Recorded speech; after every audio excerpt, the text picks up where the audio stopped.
Imaginez un plan secret en 28 points pour terminer la guerre en Ukraine en 100 jours.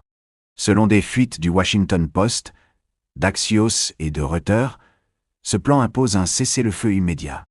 Il exige l'abandon de facto d'environ 20% du territoire ukrainien. Il prévoit aussi une démilitarisation massive de l'armée ukrainienne. 3 concessions d'une ampleur choc. Et ce n'est pas tout. Vous entendrez parler d'interdiction des missiles longue portée, de neutralité forcée et d'allègement des sanctions. Le plan secret de Trump pour stopper la guerre en Ukraine. Dans cette vidéo, on fait 3 choses. D'abord le contexte et pourquoi Trump agit maintenant. Ensuite la fuite et les 6 concessions extrêmes. Enfin, les réactions et les scénarios plausibles. La guerre entre en 4e année. Les troupes russes contrôlent près de 19% du territoire ukrainien. La Crimée et le Donbass restent occupés. Les lignes bougent peu. Les pertes sont lourdes. Donald Trump, nouvellement élu, promettait de régler ce conflit vite. Il vise 100 jours pour imposer la paix. La campagne politique renforce l'urgence. Et l'administration Trump a déjà adouci certaines sanctions contre Moscou. C'est le cadre dans lequel apparaît ce plan. Comment la fuite est sortie? Les révélations datent du 19 et 20 novembre 2025. Axios a été parmi les premiers à alerter. Reuters et le Washington Post ont confirmé ensuite. Le plan aurait été négocié en coulisses avec Moscou. L'envoyé spécial Steve Witkoff pilote le dossier. Il a discuté avec Kirill Dmitriev, proche du Kremlin. Aux États-Unis, Kit Kellogg, Dan Driscoll et d'autres figurent sur le dossier. Dit autrement, une opération conduite par l'équipe Trump, sans rôle principal de Kiev. Point 1. Cessez-le-feu immédiat sur les lignes actuelles. Le plan propose de figer la ligne de front telle qu'elle est aujourd'hui. Concrètement, plus d'offensive, gel des positions.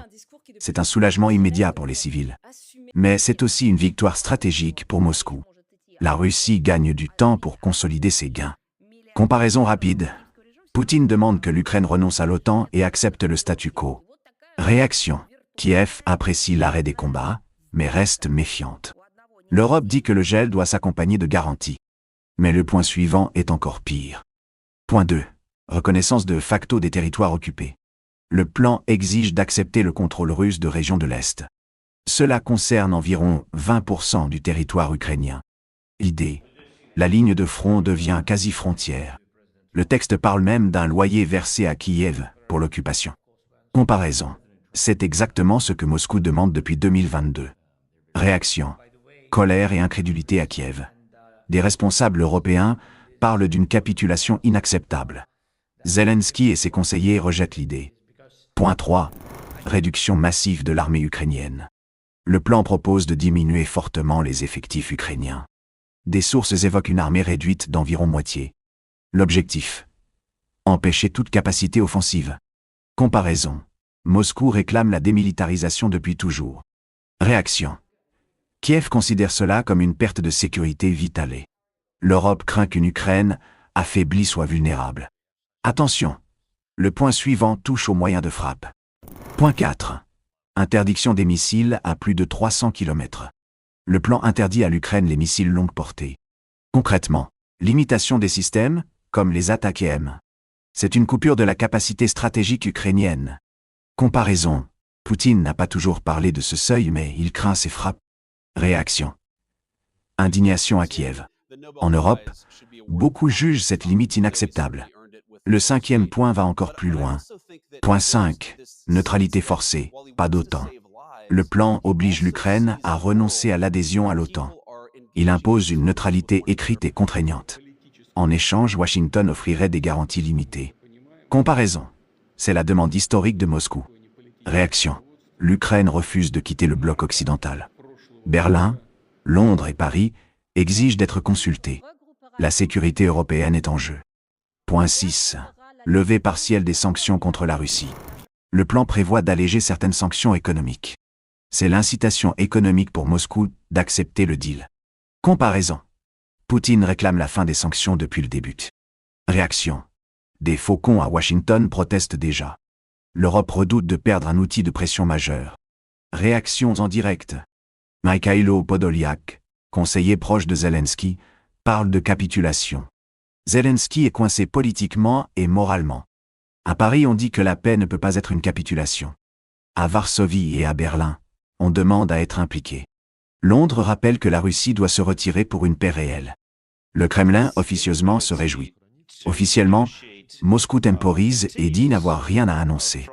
3 scénarios plausibles. Scénario 1. L'Ukraine signe sous pression. Kiev cède. La guerre se fige. On obtient une paix à la coréenne, hostile, mais stable. Trump clame le succès. La Russie sécurise ses gains. L'Europe accepte des frontières rognées et doit composer. Scénario 2. L'Ukraine refuse et l'aide américaine cesse. Trump coupe les financements et l'aide militaire. Privée de soutien, l'Ukraine risque un effondrement rapide. La Russie pourrait conquérir d'autres territoires. UE se retrouve face à un dilemme impossible. Scénario 3. L'Europe compense et la guerre continue. Kiev refuse. L'Europe renforce son soutien. La guerre devient longue et coûteuse. Trump se lave les mains politiquement. UE assume le fardeau économique et sécuritaire. En résumé, le plan secret en 28 points propose un cessez-le-feu, l'abandon de facto de 20% du territoire ukrainien, une neutralité imposée, une réduction de l'armée et un allègement des sanctions. Ce plan reprend de larges demandes de Moscou. Il place l'Ukraine devant un choix historique. Aujourd'hui, Kiev crie à la capitulation, l'Europe est sous le choc et Moscou se réjouit. Alors vous, signeriez-vous ce plan pour faire taire les canons en 100 jours? Dites-le en commentaire. Si vous avez aimé, abonnez-vous et activez la cloche. Et à bientôt pour une nouvelle actualité.